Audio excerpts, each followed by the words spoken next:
Have you ever looked at your paycheck and felt nothing? Maybe even a little disappointed, despite the fact that it's objectively a good amount? You're not alone. In fact, there's a fascinating disconnect between the numbers on our pay stubs and how those numbers actually make us feel. Today, we're diving into why salary doesn't match feeling, and trust me, understanding this could completely change how you think about your career and happiness. Let's start with a mind-bending concept called the hedonic treadmill. Imagine you're at the gym, running on a treadmill. You're putting in effort, you're moving your legs, but you're not actually going anywhere. That's essentially what happens with our salary satisfaction. When you first get a raise or land that higher-paying job, there's a rush of excitement. You feel validated, successful, maybe even a little proud. But here's the kicker. Research shows that within just 3 to 6 months, your happiness level returns to almost exactly where it was before. It's like your brain hits a reset button. This phenomenon was discovered by psychologists Philip Brickman and Donald Campbell back in the 1970s, and it's been confirmed by countless studies since then. One particularly striking study followed lottery winners and found that 1 year after winning, their happiness levels were barely higher than people who hadn't won anything. Even more surprising, they often reported enjoying everyday pleasures less than before they won. Their baseline just shifted upward, and suddenly what used to feel luxurious now felt ordinary. So what's happening in your brain when you get that raise? Initially, there's a dopamine spike. Dopamine is often called the reward chemical, but it's actually more accurately the anticipation chemical. It fires when you're expecting something good, when you're working toward a goal.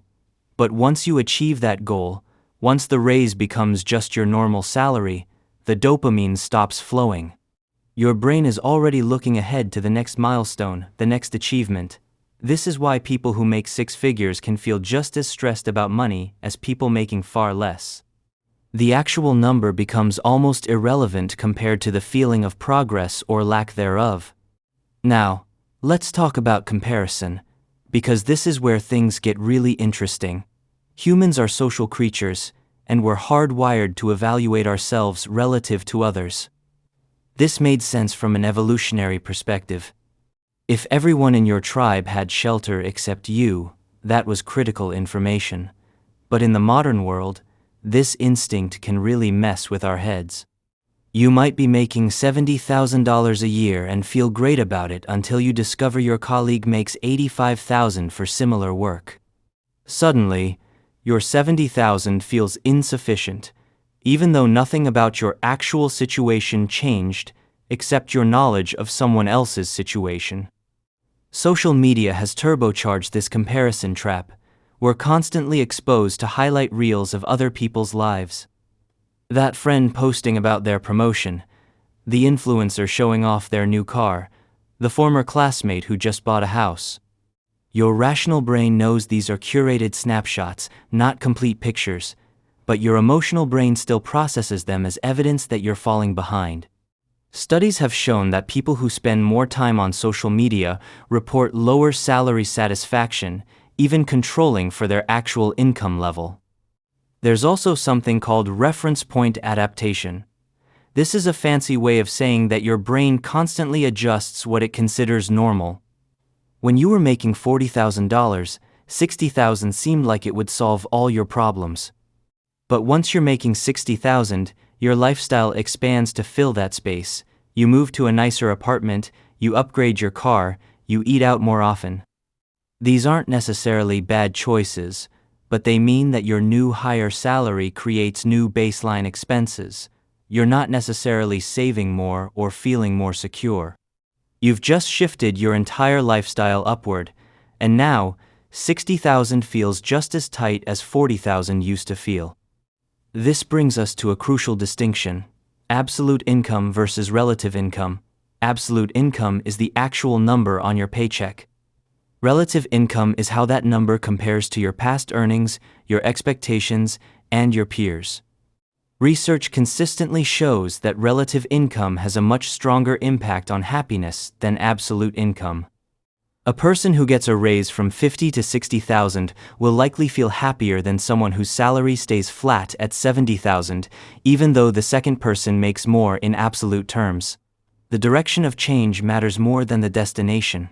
Now, here's where things get even more nuanced. There's a famous study by Princeton researchers that found happiness increases with income up to about $75,000 per year, but beyond that, additional money doesn't increase day-to-day happiness. This number has probably shifted upward with inflation, likely somewhere around 90 to 100,000 now, but the principle remains. Below this threshold, money absolutely matters because it addresses fundamental needs and reduces stress. You're worried about paying rent, affording healthcare, buying groceries. But once you're above this threshold, you've entered a different zone where more money doesn't reliably produce more happiness. Why is this? Because once your basic needs are met, plus some comfort and security, the things that make you unhappy aren't typically solved by more money. They're things like lack of purpose, poor relationships, feeling unappreciated at work, or not having enough time for things you care about.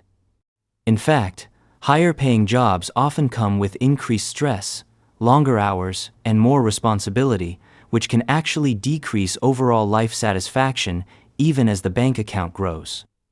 Let's talk about autonomy and meaning, because these are the secret ingredients that actually do correlate with lasting satisfaction. Studies show that people who feel they have control over their work and who find their work meaningful report much higher job satisfaction regardless of salary. A teacher making $50,000 who loves their work and feels they're making a difference can be significantly happier than a corporate executive making $200,000 who feels trapped in a meaningless grind. This isn't to romanticize low-paying jobs, many of which lack both good pay and autonomy, but rather to highlight that salary is just one variable in a complex equation. There's also the hidden cost that rarely shows up in salary negotiations: time. Higher salaries often mean less time. Less time for hobbies, for family, for rest, for the activities that actually generate happiness. You might make 30% more, but if you're working 50% more hours, the math doesn't work out in your favor when you calculate happiness per hour rather than dollars per year.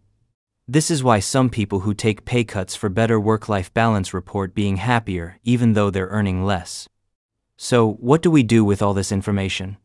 First, recognize that chasing the next salary milestone probably won't deliver the lasting satisfaction you think it will. This doesn't mean don't negotiate for better pay or seek advancement. Money matters, especially if you're struggling to meet basic needs, but it does mean being realistic about what that raise will and won't do for you. Second, pay more attention to the non-monetary aspects of your work. Do you have autonomy? Do you find meaning in what you do? Are you learning and growing? Do you have good relationships with colleagues? These factors often predict satisfaction better than salary. Third, be intentional about lifestyle inflation. When you do get a raise, consider saving or investing a significant portion rather than immediately upgrading everything. This gives you actual financial security rather than just a more expensive version of your previous lifestyle. Understanding why salary doesn't match feeling isn't about being content with less than you deserve. It's about seeing the full picture so you can make better decisions about your career and life.